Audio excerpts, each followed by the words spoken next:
Gaza में 11 महीने से जारी जंग थमने का नाम नहीं ले रही है। इजरायली सेना लगातार भीषण हवाई हमले कर रही है। इसके साथ ही जमीनी सैन्य अभियान भी जारी है। ताजा घटनाक्रम में गाजा के रफा में इजरायली सेना ने हमास के रॉकेट और मिसाइल इकाई के एक प्रमुख अहमद एश शलामे हशश को खुफिया जानकारी के आधार पर एक हमले में मार गिराया है। अल हशश रफा ब्रिगेड में रॉकेट हमलों के लिए जिम्मेदार था।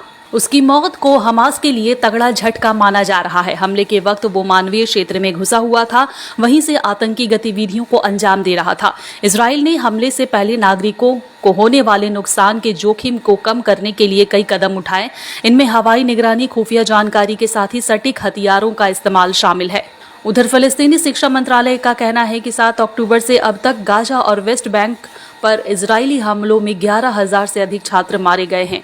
इसके साथ ही मंगलवार को मध्य गाजा के बुरैश शरणार्थी शिविर पर इजरायली सेना द्वारा बमबारी के बाद कम से कम 7 लोग मारे गए। बड़ी संख्या में लोग यहां फंसे हुए हैं। राहत और बचाव कार्य तेजी से किया जा रहा है।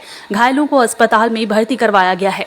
गाजा में इजरायली सैन्य कार्रवाई थमने के बजाय और तेज होती जा रही है। पिछले हफ्ते मध्य और दक्षिणी गाजा पर इजराइल ने कई बड़े हवाई हमले किए थे। एक घर पर हुए हमले में कम से कम 14 लोग मारे गए, कई घायल हो गए। गाजा की नागरिक सुरक्षा ने बताया है कि घर को निशाना बनाकर हुए हमले में 3 महिलाएं और 4 बच्चों समेत 11 फलस्तीनियों की जान चली गई। वहीं खान यूनिस में भी इजराइल ने हमला किया। यहां पर भी शरणार्थी शिविर को निशाना बनाकर हुए हमले में 3 लोगों की मौत हो गई है। कुल मिलाकर इस जंग को रोकने के लिए तेल अवीव की सड़कों पर एक बार फिर से हजारों प्रदर्शनकारी उतर आए। इजराइल की सरकार ने से बंधकों की रिहाई के लिए हमास से तुरंत समझौते की मांग की है। बंधक बनाए गए लोगों के परिजनों और दोस्तों को डर है कि गाजा में जंग लंबी चली तो ज्यादा बंधक मारे जाएंगे। लंबे समय से प्रदर्शन कर रहे लोगों ने प्रधानमंत्री बेंजामिन नेतन्याहू और उसकी पूरी सरकार से इस्तीफा की मांग की है।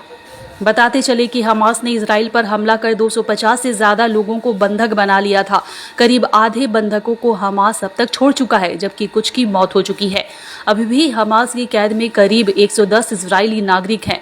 इस प्रदर्शन के दौरान प्रदर्शनकारियों ने सरकार पर जानबूझकर बंधकों को न रिहा कराने का भी आरोप लगाया है। उनका कहना है कि सरकार का फोकस जंग को लंबा खींचने पर है। ब्यूरो रिपोर्ट, हालाती बंगाल, न्यूज़ टैग इंडिया।